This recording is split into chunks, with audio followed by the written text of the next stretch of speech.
Hey guys, what's going on? It is your boy Zentai Fit. Thank you so much for tuning in today.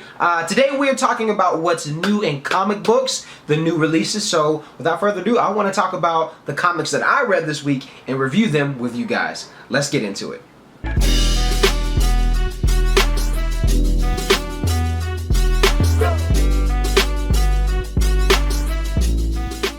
So really quick, if you are new to my channel, be sure to subscribe so you can, get all of these videos weekly. I do comic book reviews all the time, every week. You guys know comic books come out, the new releases every Wednesday. So usually, it might be on a Thursday or a Friday. That's typically how I do it for my comic book reviews. So make sure you subscribe to this channel.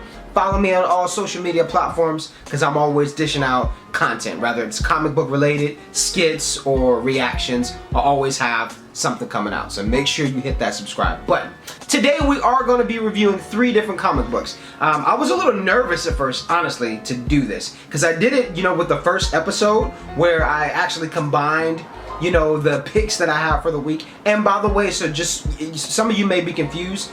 I read a lot of the ones that, I pick digitally. So Comixology is what, I have my subscriptions through. There are certain books that I will get, where it's paperback, or graphic novels. I will go and pick those up in a comic book shop. But for the ones that I read and review weekly, that's usually all through Comixology. So that's why you're getting these digital images versus, a paperback, review for, a physical copy. So just wanted to throw that out there. But anyway, for the 3 comic books that we are reviewing today, it is going to be Saban's Go-Go Power Rangers. We also have The Amazing Spider-Man. And this one didn't come out this week. It's just one that, I so happen to read that I do want to talk about because there's some fun stuff. That I really wanted to address, and this is Dragon Ball Super Volume 6. I know there's other volumes after that, but this is just the one that I started with, and there's some little things that I just wanted to touch on in terms of my excitement for, thinking about the next season. So without further ado, let's get into this review.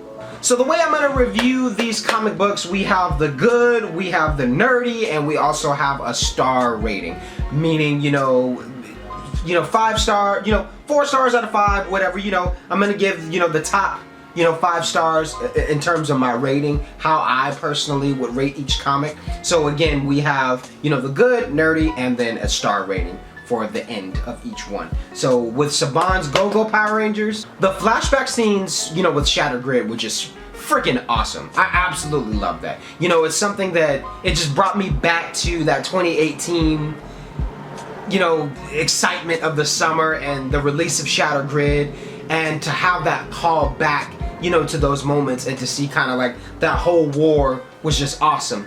And then also seeing Lord Draken and, the Red Ranger, Jason fight each other, because even Jason at a certain point in this comic, he was like, wait, this never happened. I never fought him, but there's so many crazy things happen within this comic. But again, that callback to Shattered Grid and seeing, that flashback was just super cool. I know there's so many things that I could dissect within, Saban's Go-Go Power Rangers. But, I will say this, the fact that Jason, is like kind of the only one right now that remembers everything that happened, I think is gonna, open up some doors for some interesting, possibilities down the road. And by the way, that's the good portion of the comic. Getting into the nerdy of this comic, we learned that Lord Draken was only the start to multiple threats to come.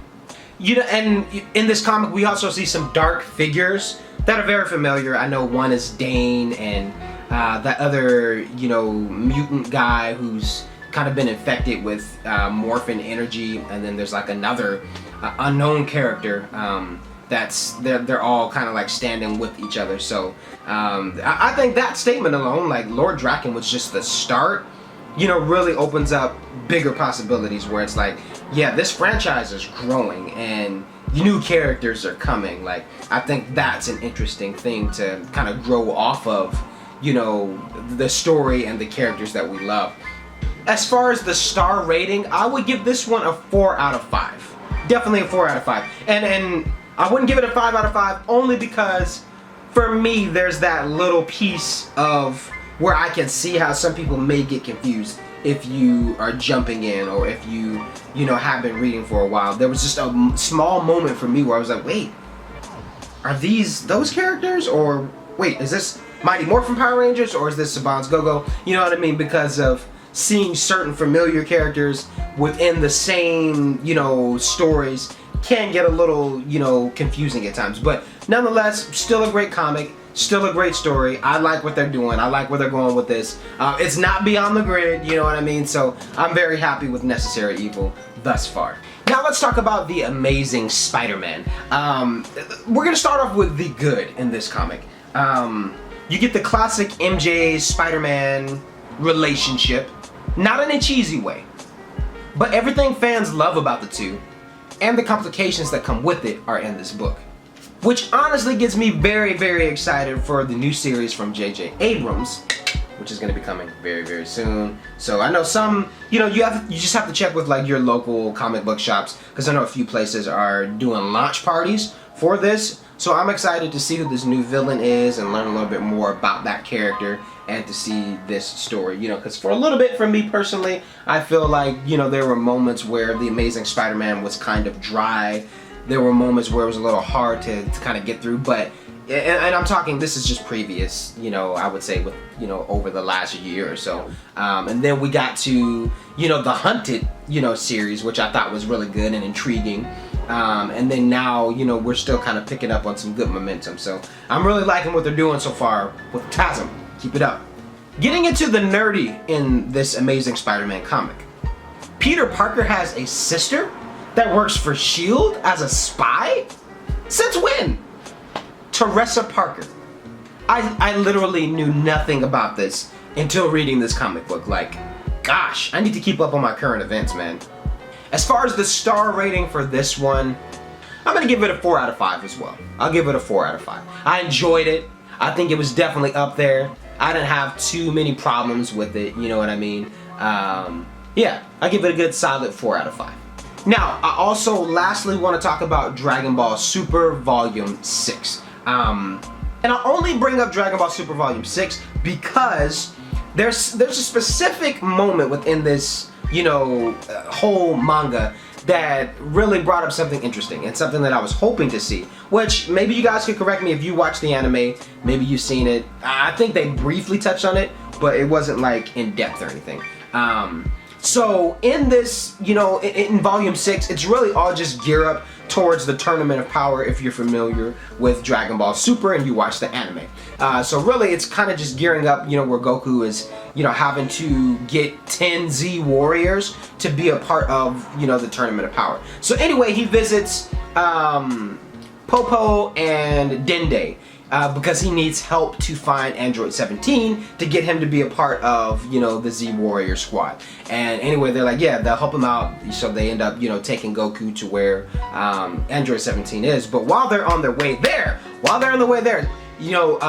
Dende tells Goku about this kid that lives, not too far, from the region. And he's like, yeah, have you heard about this kid? He's really strong, and I think you should train him. After all of this stuff is done, like, I really feel like you should take him under your wing and you should start training this kid because he's super powerful. And Goku's like, I'm really not into that. It's not my thing, but good luck to the kid. And anyway, he ends up finding out that this kid is actually the kid Majin Buu reincarnated into a human being, a good person. Because when Goku defeated Kid Buu years ago in the Z Saga, he wished him back, I believe with the Dragon Balls, to be someone good, that Goku could train up against, years down the road. And now that moment is here. So any Oob fans, because if you remember Dragon Ball GT, Oob, was Kid Buu, reincarnated. Now Oob is definitely gonna be making his way back, obviously into the show at some point. So just seeing that and reading that in the comic, in the manga, I was very, very excited about that because I was like, yes, this is gonna be kick-ass. I can't wait to see Oob, back in Dragon Ball Super. So that's something that I'm very, very excited for. And honestly, it was just great reading Volume 6. I need to catch up. I think there's like 7, 8, and 9. If I'm correct, I believe there's like 3 other books after volume 6. And obviously, I'm sure a lot of that just focuses on Tournament of Power. I personally don't know if any of those volumes, focus on anything after, the Tournament of Power. If they do, and if you've read them, please let me know, because I definitely want to get my hands on those. But yeah, a lot of fun stuff that I have read in these comics. Let me know if you guys have picked these up and if you have added these to your collection. I don't want to spend too much time going into crazy depth, because I do want you guys to go out and read these comics and purchase them and add them to your collection. But I do like to discuss, like, the fun stuff and the meat with you guys about the books that I've picked out and the stuff that I read nonetheless. Also, me and my wife and my daughter, we visited this place in Oceanside, California called Panels. I'm a big coffee person, I'm a big comic book person. You put two of those together, your boy is having a fantastic time. So we went to this place called Panels, and while I was there, yeah, I think this might be, yeah, this is their little logo right there. Gave me one of their cards. It's a punch card, so the next time I go back, they'll punch it off, and on the fourth one, I'll get a free drink. Yay me! But anyway, while I was there, I also picked up, a couple, just paperback, comics. I got the Immortal Hulk, and then also got Miles Morales Spider-Man Immortal variant.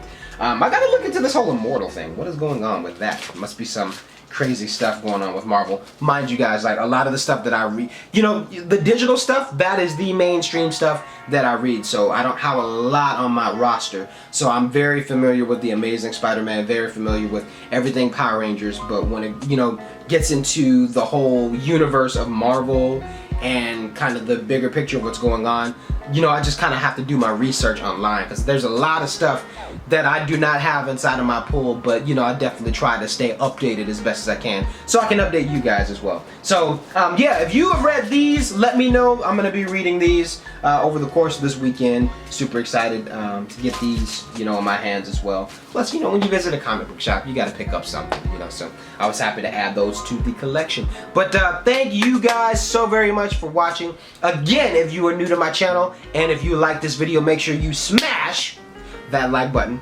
Alright, make sure you subscribe and share this video out into the universe and with your friends and your family and everybody. And yeah, I will see you guys here on the next comic book review. Until next time, guys, wham, bam, boom.